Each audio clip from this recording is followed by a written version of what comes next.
Context: a new colleague, around 30 years old, joined the company 3 weeks ago. Big company, around 1,500 people at our location alone, and I caught him staring at me. 27 years old, from afar, 7 times at least since. The first time I talked to him, we were having coffee with my team and laughing about losing our jobs to AI, and his first sentence to me was, "I know it's a joke, but I'm sure a beautiful girl like you would have no difficulty getting settled in a different profession." I'm pretty sure he didn't mean to say, "Hey, you'd make a decent hooker," so I ignored the remark, and he seemed to take the hint for a while and left me alone. Then yesterday, we were having coffee again, and he came up to us. The conversation went like this. Him: "Hey Nina, do you want to grab lunch outside today?" Me: You mean with the team?" Him: "No, just the two of us." Me: "Oh, I'm sorry, dude, but I'm not looking to date right now." Him: "I didn't mean as a date, just a casual lunch between colleagues, of course." Me: "Yeah, still gonna have to decline, but thanks for the invitation anyway." Him: "Seriously, I just meant it as a work date, strictly on the clock, haha. I'm not going to try and hit on you, I promise." Me: "So you don't mind if Kelly and Ryan join us then?" Him: I was really just hoping to get to know you better. I'm new and I've had lunch with several other colleagues alone. You don't have to assume it's a date." Me: "Name 3 people you've had lunch with then. Just the two of you." Him: "Wow, what is this, an interrogation?" Me: "Well, since you're trying to pick me up." Him: "I'm not trying to pick you up." Me: "And yet, I'm still not hearing the names." Him: "Look, I'm really only looking to do a bit of networking here. You don't need to make assumptions." Me: "Come on, dude. We're not VPs here. We don't hotsar asterisk network assault asterisk.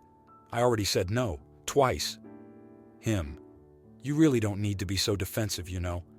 I'm just trying to build a rapport between our teams. You don't have to come at me with the 'I have a boyfriend' shtick. I didn't ask." Me: "Still waiting for the names." He got frustrated at this point and left. Now a few guys from my team say I was being too hard on him, either because he was being genuine, come on, or because I could have let him down more gracefully. One of them even said I could have just sucked it up and joined him for lunch. It wouldn't have cost me anything. I say it would have cost me my time, and that I tried to let him down the graceful way. He chose not to take it. Am I the idiot here? Now, here are the comments. Comment 1: "Not the idiot," and "Wow, way to stick to your guns. He was 100% hitting on you. Sometimes doing the right thing is doing the non-harmonious thing, and that's what you did. Tell the other women at work about this. I doubt you'll be the last person he tries his good old boy routine with." Comment 2: "Not the idiot, and I'd bet against your company's policy. It's okay to ask someone out once, but if they say no, that's it. Anything more is harassment." Good for you for sticking to your guns, and frick those coworkers for trying to make you the bad guy. Comment 3: "Love dudes getting butthurt when you don't respond correctly to some guy refusing to hear a no. Really speaks well of them. Not the idiot." Now for the next story. I, 20-year-old female, have been living with my boyfriend, 26-year-old male, for almost a year, and he is a great person.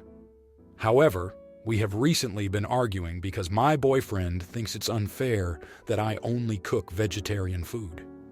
It started a few weeks ago when he made a disgusted face at the food I'd cooked. I asked why, and he said that he was tired of eating vegetables. He said I should start making food with meat in it. I told him that he could cook his own food, but he refused. His reasoning is that he works more hours than me, so I should be doing the cooking. I somewhat agree, but I don't think I should have to cook 2 separate meals. He's angry at me still, but I just don't think it's fair. Yes, I work fewer hours, but I still work. However, I can see where he is coming from. Am I the idiot? Now, here are the comments. Comment 1: "How long would it take him to slap a couple of meat patties or a piece of fish in a frying pan, or a slab of flesh in the oven, before adding it to the meal you have already prepared?" I wonder if the situation were reversed. Would he be willing to prepare 2 meals? Or would he just tell you to pick the meat out if you don't want to eat it? He is expecting too much of you, not the idiot. Comment 2. Is he unable to cook his own food? Does he need a girlfriend or a mommy? He can cook whatever he wants if he doesn't like what you cook. Simple as that. Personally, I don't eat meat, and I'm not cooking or handling it for anyone. If they want meat added to their meal, they are more than welcome to make some separately and add it to their food. Edit. Forgot to add. Not the idiot. Comment 3. Not the idiot. He's 26, and if you weren't his girlfriend, then what? Would he just not eat? Will he run home to mommy and cry for food? Will he just eat takeout every day? If he doesn't want to eat what you cook, then he needs to feed himself like a functional, independent adult. Now, for the next story. I, 23-year-old female, was born to a mother that put me up for adoption, and I was lucky enough to be adopted by 2 amazing people who I consider my true parents. Recently, my biological mother found me on Instagram and contacted me, and we began talking until I agreed to meet her. Unfortunately, the meeting did not go well at all. I found out that she is a fruitarian, essentially she only eats fruits, and she began scolding me when I ordered a milkshake. Once home, I told her that I had not appreciated her trying to dictate what I should do when we are a little more than strangers, and that I am not interested in having a relationship with her if she is going to force me to adopt her lifestyle. She has since been apologizing and begging me to see her again, and my birth parents think that I should have handled her with more care, saying that meeting her in a place not involving food would help us build a relationship. Am I the idiot for wanting to shut things down so quickly? Now, here are the comments. Comment 1. This is so strange. She sounds different. I don't think you did anything wrong. By the way, some influencer just died on the fruit diet, so definitely don't follow her advice. It's totally your decision if you want to see her again. You don't owe her anything, and I wouldn't bend over backwards to meet her in a place without food. A restaurant or a coffee shop sounds like a good neutral location. My sister was also adopted and met her birth mother a few years ago.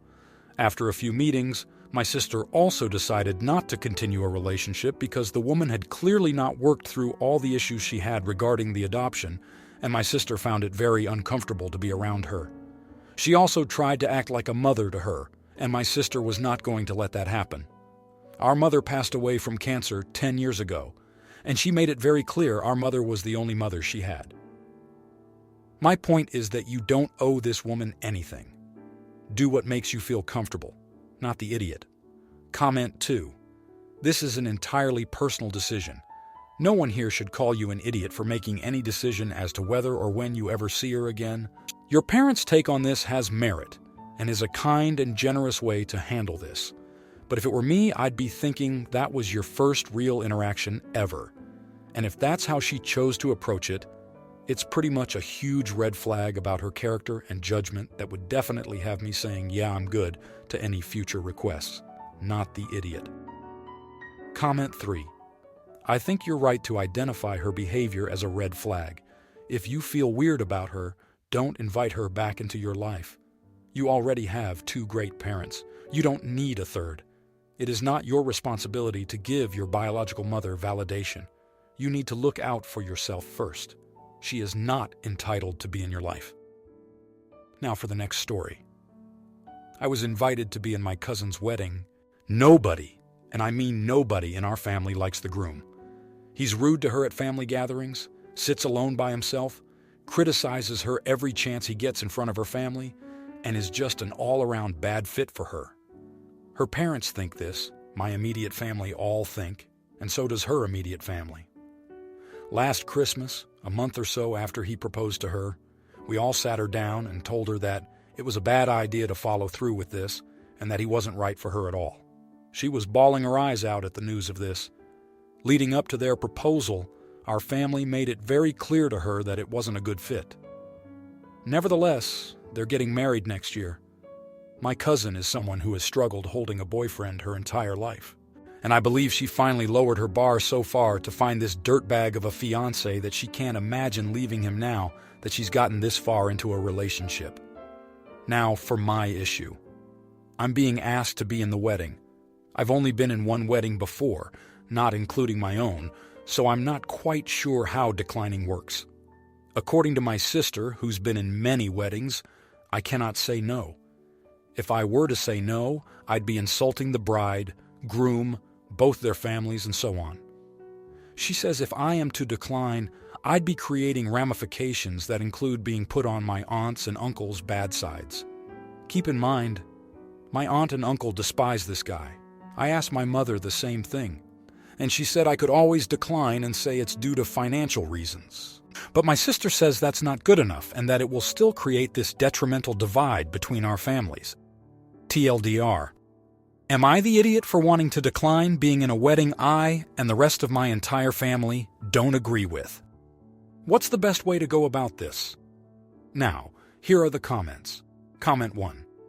Without knowing your culture, it is difficult to say whether it is socially acceptable to decline being in the wedding. In Midwestern white culture, it is absolutely not in poor taste to decline to be in the wedding party for a variety of reasons. That said, I would think about it deeply. From your description, this does sound like a bad decision, but if you are not supportive of her, you could end up pushing her away from her family, eliminating her support network for when she finally does realize that this was a bad idea. If this is a close cousin, she will need you by her side. Comment 2. Not the idiot. The way I went about declining was just saying, no thanks, I don't want to be a bridesmaid. And that was for the wedding of an immediate family member, which I did approve of. Your cousin already knows her whole family doesn't approve of the wedding, so I don't see why you can't just tell her the real reason. Your sister's reaction seems overly dramatic. Is the only reason she's been involved in so many weddings because she thinks being a bridesmaid is like jury duty and you can't turn it down? Comment 3. Not the idiot. Honestly, I would decline. These days on Reddit, it seems that bridesmaids are usually asked to do a ton of ridiculous poop and spend a ton of money. That's maybe okay for a good friend, but not okay for someone you don't even support. Your sister can feel free to volunteer if she wants, so can your mom. But they don't run your life. Now, for the next story, I've already posted this, asking for legal advice, but thought I'd ask for moral advice too. Last year, we bought a historical property with a fair-sized chunk of land. The previous owners had run it as a small hotel, but couldn't keep up with the pace at their age anymore. We turned the property back into a private residence. A main country road runs right by the longest edge of the unfenced garden. So we decided to plant hedges for privacy and to block off access in case my nephews visit and play football, etc. There is a small gardener's cottage right at the edge of this line, which was sold separately when we bought our home. We made sure to keep any bushes between us and them on our side of the property line. We were unaware that the elderly couple had sold the cottage to a relative of theirs and that he had planned to turn it into an Airbnb. We only know this now, as after a summer of growth, the owner had finally noticed the small hedge and realized what we'd done. He and the couple have sent official-looking letters stating we are impeding their reasonable enjoyment of the property, as they had planned to market the cottage as part of the property with views of a historical landmark, and once our hedge is full height, that view will be greatly diminished, if not almost entirely gone. So, am I the idiot for potentially damaging someone's income by planting these hedges? Now, here are the comments. Comment 1. Not the idiot. The very reason you need the hedge seems to be the main enticement of the Airbnb.